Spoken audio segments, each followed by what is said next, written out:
23వ తారీఖున Jeedimetla police station పరిధిలోని సర్దార్ పటేల్ నగర్ ఏరియాలో నైట్ 7:30 ఆ టయానికి అంజలి అనబడే ఒక 39 ఇయర్స్ మహిళని వాళ్ళ కుమార్తె ఆవిడ యొక్క ప్రియుడు ఎవరైతే ఉన్నాడో 19 ఇయర్స్ బాయ్ శివ, ఆ అమ్మాయికి వాళ్ళ కుమార్తెకి 16 సంవత్సరాలు. తర్వాత ఈ శివ వాళ్ళ తమ్ముడు ఇతను కూడా 16 ఇయర్స్ బాయ్. వీళ్ళు ముగ్గురు కలిసి ముఖ్యంగా ఈ అమ్మాయి ప్లానింగ్ చేసింది, వాళ్ళని ప్రోత్సహించింది ఎవరైతే డిసీజ్డ్ ఉందో వాళ్ళ కుమార్తె. మిగిలిన ఇద్దరు శివ అండ్ వాళ్ళ తమ్ముడు వీళ్ళిద్దరూ వచ్చి ఆవిడని స్ట్రాంగులేషన్ చేసి ఆవిడ చున్నీతోటి ఆవిడ్ని గొంతు బిగించి చంపడం జరిగింది. దీంట్లో ఏంటంటే వీళ్ళు ఫస్ట్ ట్రై చేసినారు చంపడానికి, తర్వాత చనిపోయింది అనుకొని మళ్ళీ వెళ్తున్నప్పుడు ఈ అమ్మాయి వచ్చి చూసి, ఎవరైతే బిడ్డ ఉందో ఆ అమ్మాయి వచ్చి చూసి మళ్ళీ చనిపోలేదని గ్రహించి మళ్ళీ వాళ్ళకు ఫోన్ చేస్తే మళ్ళీ వచ్చి మళ్ళీ స్ట్రాంగులేషన్ చేసి మళ్ళీ చున్నీని గొంతుకు బిగించి ఆవిడ చనిపోయిందని నిర్ధారించుకొని అక్కడికి వెళ్ళడం జరిగింది. వీళ్ళిద్దరికీ ఎవరైతే అక్యూజ్డ్ డిసీజ్డ్ డాటర్ ఉందో ఈ అమ్మాయికి ప్లస్ అక్యూజ్డ్ A1కి ఇద్దరికి 8 నెలలుగా ఇన్స్టాగ్రామ్లో పరిచయం ఉంది. వీళ్ళిద్దరూ ప్రేమించుకుంటున్నారు. అయితే ఈ ప్రేమకు సంబంధించి తల్లికి కూడా అవగాహన ఉంది. ఈ అబ్బాయి కూడా ఒక 5-6 సార్లు వచ్చి వీళ్ళ ఇంటి దగ్గర ఉండడం జరిగింది.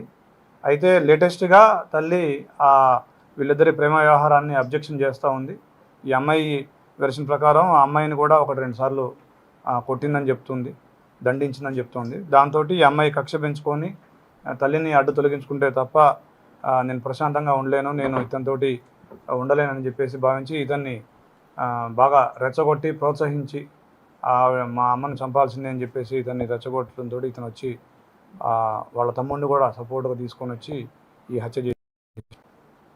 అయితే ఇందులో ఈ అమ్మాయి ఎవరైతే ఉందో 8th to 12th కూడా వీళ్ళు కట్టంగూరు వెళ్ళి ఈ అక్యూజ్డ్ ఇంట్లో ఉండడం జరిగింది. ఈ అమ్మాయి వాళ్ళ చెల్లి ఎవరైతే మైనర్ గర్ల్ 14 ఇయర్స్ గర్ల్ ఉందో ఆ అమ్మాయి కూడా వెళ్ళి ఉన్నారు.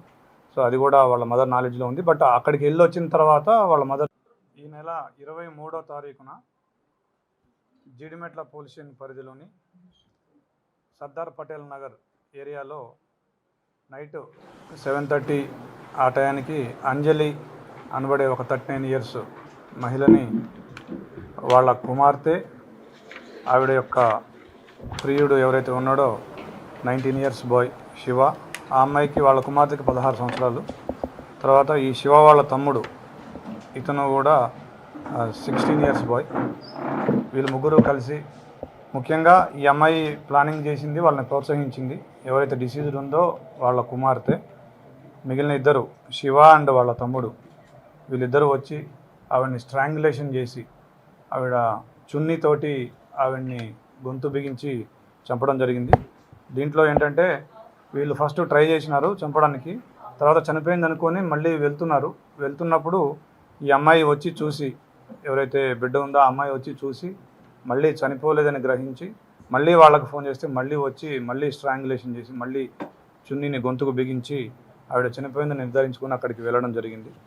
వీళ్ళిద్దరికీ ఎవరైతే అక్యూజ్డ్ డిసీజ్డ్ డాటర్ ఉందో ఈ అమ్మాయికి ప్లస్ అక్యూజ్డ్ A1కి ఇద్దరికి 8 నెలలుగా ఇన్స్టాగ్రామ్లో పరిచయం ఉంది. వీళ్ళిద్దరూ ప్రేమించుకుంటున్నారు. అయితే ఈ ప్రేమకు సంబంధించి తల్లికి కూడా అవగాహన ఉంది. ఈ అబ్బాయి కూడా ఒక 5-6 సార్లు వచ్చి వీళ్ళ ఇంటి దగ్గర ఉండడం జరిగింది. అయితే లేటెస్ట్గా తల్లి వీళ్ళిద్దరి ప్రేమ వ్యవహారాన్ని అబ్జెక్షన్ చేస్తూ ఉంది. ఈ అమ్మాయి వెర్షన్ ప్రకారం ఆ అమ్మాయిని కూడా 1-2 సార్లు కొట్టిందని చెప్తుంది, దండించిందని చెప్తుంది. దాంతో ఈ అమ్మాయి కక్ష పెంచుకొని తల్లిని అడ్డు తొలగించుకుంటే తప్ప నేను ప్రశాంతంగా ఉండలేను, నేను ఇతనితోటి ఉండలేనని చెప్పేసి భావించి ఇతన్ని బాగా రెచ్చగొట్టి ప్రోత్సహించి మా అమ్మని చంపాల్సిందే అని చెప్పేసి ఇతన్ని రెచ్చగొట్టడంతో ఇతను వచ్చి వాళ్ళ తమ్ముడిని కూడా సపోర్ట్గా తీసుకొని వచ్చి ఈ హత్య చేసి. అయితే ఇందులో ఈ అమ్మాయి ఎవరైతే ఉందో 8th to 12th కూడా వీళ్ళు కట్టంగూరు వెళ్ళి ఈ అక్యూజ్డ్ ఇంట్లో ఉండడం జరిగింది. ఈ అమ్మాయి వాళ్ళ చెల్లి ఎవరైతే మైనర్ గర్ల్ 14 ఇయర్స్ గర్ల్ ఉందో ఆ అమ్మాయి కూడా వెళ్ళి ఉన్నారు. సో అది కూడా వాళ్ళ మదర్ నాలెడ్జ్లో ఉంది. బట్ అక్కడికి వెళ్ళి వచ్చిన తర్వాత వాళ్ళ మదర్